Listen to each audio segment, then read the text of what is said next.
Oh, oh, hello there. I didn't even notice you. Just reading my book of polyrhythms.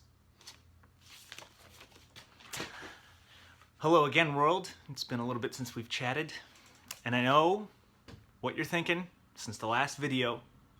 But Jesse, it's such an edgy haircut. All right, people, you got to realize I live in LA now. I got to be hip. There's a ton of cool people walking around with better haircuts than mine. So now that I've addressed that, let's get to the real business. Actually, before we get to the real business, I want to give a shout out to my people in Arizona. I'm living in LA now. I addressed that in one of my other videos, and I miss all my friends in Arizona, and I miss my family. Shout out to my Noni Simone. If you're watching this, I miss you. I love you. Hope everything's okay. And I hope you're still cooking good Italian food for everybody. Anyway, I wanted to today cover our third polyrhythm, 4/5, as well as 5/4. So, that being the case, I want to mention a couple things. Whenever I say 4/5 or 5/4, this means that you could be playing in the time signature of 4 beats per measure and play 5 beats over those. So 4 beats per measure is common time.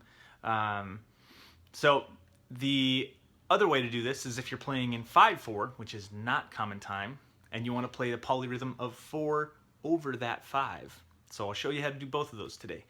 I've got a couple little graphics, some PDFs that I made that I'll show on the screen. So what we want to do is we want to get comfortable with playing. I talked a little bit in the past videos about the least common multiple. Now the least common multiple of 4 and 5 is 20. So let's say we're starting in 4/4 common time for right now. So to get 20 notes, we'd need 1 quarter note for every 5, we'll call them quintuplets. So that's how we get our 20 notes in that one measure. So here's a little PDF of it right now. Everybody got it? Remember, you can pause this video later if you need to. Okay, so there's your quintuplets notated, all right? So I'm gonna head back to the set. I'll show you how to get comfortable with playing that.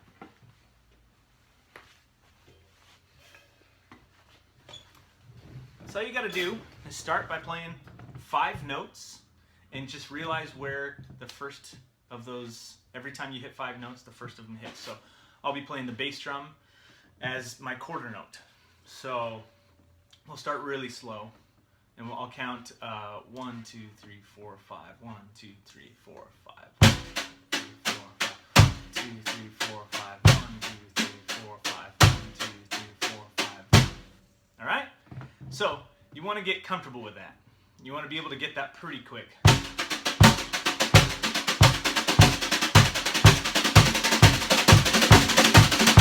All right?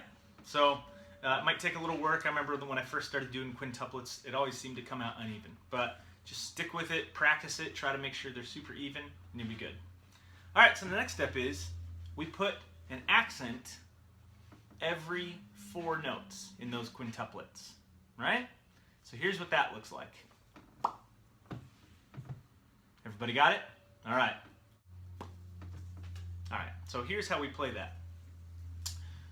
For counting 1, 2, 3, 4, 5. 1, 2, 3, 4, 5. 1, 2, 3, 4, 5. 1, 2, 3, 4, 5. 1, 2, 3, 4, 5. 1, 2, 3, 4, 5. 1, 2, 3, 4, 5. 1, 2, 3, 4, 5. 1, 2, 3, 4, 5. Right? So now, all we need to do is take out those inner notes that are not accented. And that looks like this. All right. Remember, you can stop the video later if you need to. All right, everybody got that? So I'll start by playing the filled in notes on the snare with the accent, and then I'll take those filled in notes out. So all you're hearing is the accent. So with that accent, there'll be 5 accented notes for every 4 that I'm playing in the bass drum. So here we go. 1, 2, 3, 4, 5. 1, 2, 3, 4, 5. 1, 2, 3, 4, 5. 1, 2, 3, 4, 5. 1, 2, 3, 4, 5. 1, 2, 3, 4, 5. 1, 2, 3, 4, 5. 1, 2, 3, 4, 5. Right?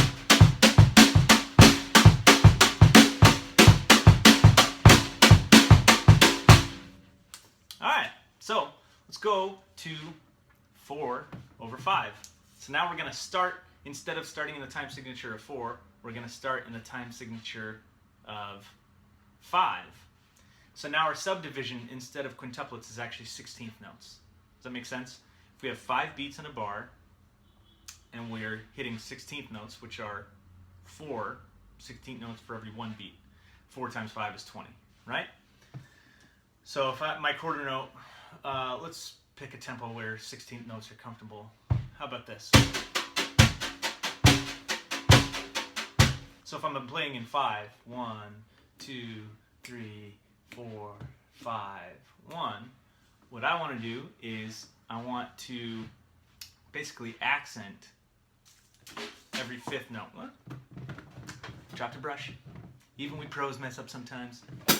Actually, for me, it's 2 out of 3, I think, because I messed up in one of the earlier videos. And that's not even counting the edits. Just kidding.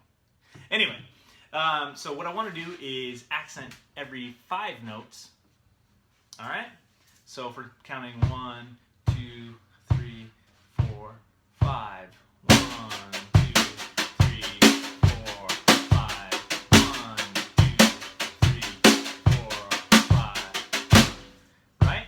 So now, like I did before, I'll start that and then I'll take out those little, those quieter notes and I'll just leave the accented note. So now we're playing that 4 polyrhythm over 5 notes in the bass drum. So it sounds like this. 1, 2, 3, 4, 5. 1, 2, 3, 4, 5. 1, 2, 3, 4, 5. Pretty cool. So now you can speed that up as well. 1, 2, 3, 4, 5. 1, 2, 3, 4, 5. 1, 2, 3.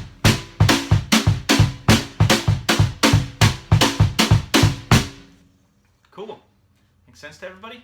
So let's talk about applications. I like to do these, I mean, they're kind of tough to do like on a gig, but if you're playing, one of my favorite drummers his name is Ari Honig. I don't know if he would ever watch this video, but if he does, I give a shout out to him. He's freaking awesome. He's like one of the kings of polyrhythm in my mind. Him and Vinny Colaiuta is another one. And they'll do kind of cool stuff where they imply certain beats as they're playing. So I'll throw my metronome on, that way we can hear some beat. So I'll just, to make this kind of quick, I'll just do one. So this is it. If I were playing in 5 and I wanted to kind of hint at 4/5. And I'm hoping you guys can hear this metronome. If not, you'll just have to trust that I'm playing the right beats. All right, so here we go. So here's the click. 1, 2, 3, 4, 5. 1, 2, 3, 4, 5.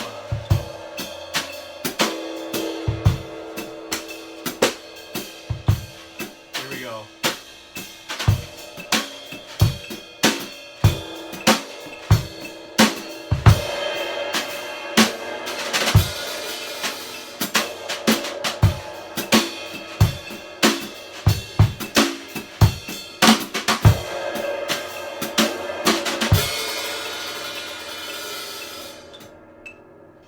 So there's a little sample of that for you.